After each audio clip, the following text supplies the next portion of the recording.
আজ আমার মেয়ে আমাদের বড় একটা স্বপ্ন পূরণ করলো। আজকে হচ্ছে আমাদের নতুন বাড়ি গৃহপ্রবেশ।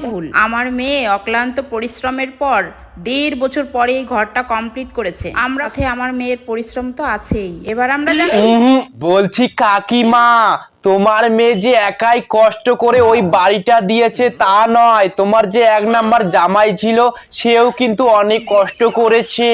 ওর কথা কেন বলতেছো না কাকিমা? ও এমন কি দোষ করেছে কাকিমা?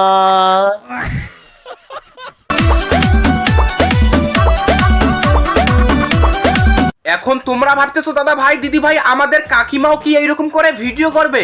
হ্যাঁ করবে তো, সিম্পল ব্যাপার। কারণ কেন বলো তো, ওর মেয়ে যেহেতু জামা কাপড় খুলে খুলে ভিডিও করে 2 তলা বিল্ডিং করতে পারে, আমাদের কাকিমা কেন পারবে না? আমাদের কাকিমা ওইরকম করে ভিডিও করলে তো 4 তলা বিল্ডিং হয়ে যাবে, তাই না কাকিমা? তুমি ভিডিও করো কাকিমা ওইরকম করে। কাকিমা पंछी बनूं उड़ती फिरूं मस्त गगन